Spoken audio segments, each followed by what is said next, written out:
Hey everyone. This is going to be a little bit of a switch up, I guess, for my channel. Although I think my channel's done a number of switch ups anyways. I'm going to do a video slash a number of videos explaining the basics and, how to play the Pokemon TCG. I've played quite a number of trading card games in my lifetime, most notably Hearthstone, but I got into the Pokemon TCG a couple years ago after having collected cards on and off throughout my life, and I think it's a worthwhile game to try out. I think for a lot of people that enjoy trading card games or card games in general, kind of the more that you try, the more that you might enjoy, right? And it's interesting to kind of compare and contrast the similarities and the differences between all these different games. So I'll try and explain things from the perspective of like Hearthstone and Yu-Gi-Oh. What else? Legends of Runeterra, Shadowverse. A lot, honestly, Hearthstone, Shadowverse are very similar to each other. Magic is different, but also kind of similar to Hearthstone. And then some other games. Like I would say that Pokemon the TCG is very unique in the structure and format that the objective. So let's get into that a little bit. And I don't really know exactly what would be best as a visual aid, so I'm gonna kind of go in here and we'll just kind of explain. So you can see this is my deck area. Oh, by the way, the actual physical trading card game is incredible to play. It's kind of interesting if you play digital only to like pick up the cards, actually shuffle them, actually try and play in real life. So I would highly recommend trying that out. And the Pokemon TCG is uniquely positioned for that kind of you know, for that kind of activity because anything that you buy in real life for the Pokemon trading card game, you can go in here and then redeem. Each pack or box or anything that you get in real life will have little, cards with them that have a redemption code. Um, and then if you put in the code, it's I don't even know, probably like 15-ish characters with a couple of dashes in there. You put it in here, press submit code. Here, I can actually put one in while we're talking about this. QR and H dash GMX dash 9MM. So if I put that code in here and then press submit, you'll see I get a Scarlet and Violet Surging Sparks booster pack, right? I'm going to press collect all on that, so you can put 10 in at a time.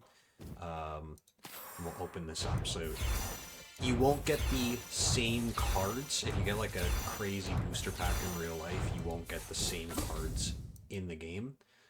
And you can see if you have more than 4 of a card, you'll get little gem things or whatever for that in the online version, which you can then use. It's like Dust in Hearthstone, or all the various things. You can use it to craft new cards.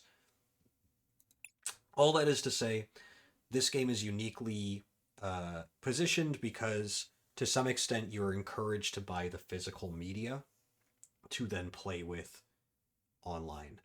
You know what? I forgot to start the music up, so I'm just going to start that now. And turn that down maybe a little bit as well. We'll leave it there. Yeah, it is what it is. Okay, so Pokemon TCG compared to other trading card games. Let's just get into the basics. 60 card decks. There's no variance to that. It's not like Yu-Gi-Oh where it could be like 40 to 60. It's just 60, which for someone that plays Hearthstone is significant, but there's some other stuff that you need to know as well. At the beginning of the game, you draw 7 cards. Presuming that you get that you meet the conditions for an all-right hand at the start of the game, you then put aside 6 other cards, and those will be your prize cards. Now, the entire idea of prize cards, when I started, or when I was like hearing about Pokemon as the trading card game was really confusing to me, because just the phrase prize cards, it makes me think like I'm taking cards from my opponent.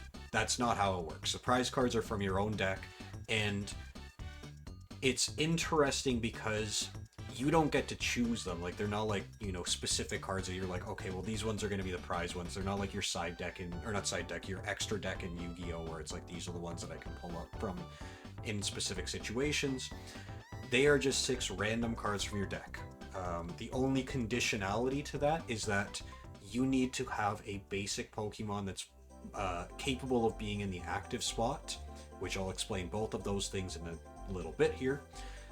You need to have both of those you need to have that condition met in your opening hand. So you need to draw 7 cards, check and make sure that you have something. So, you know, in the case of the deck that I'm looking at here, right, I would need to draw either Charcadet, like one of these Charcadets, a Radiant Greninja, Fezandipiti, Regidrago V, or Squawkabilly. One of those cards needs to be in my opening hand. If that is not met, then you do a mulligan, and I'll also explain mulligans. But presuming that happens, you put one of those into your active spot on the field, and then from the other cards in your deck, you draw out the top 6, put them as prize cards. You don't know what those are.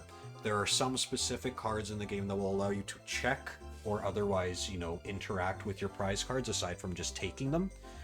But those are the cards. And so the objective of the game is to take those prize cards.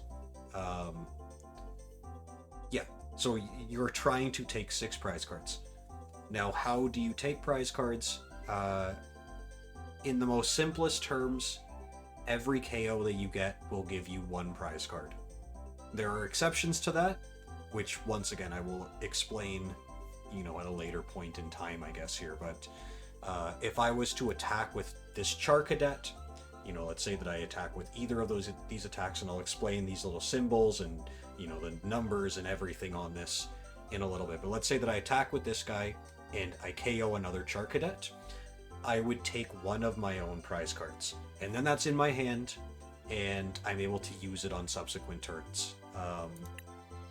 Which leads to like this really interesting kind of swinginess as well, where like if you are taking prize cards, you're also kind of drawing.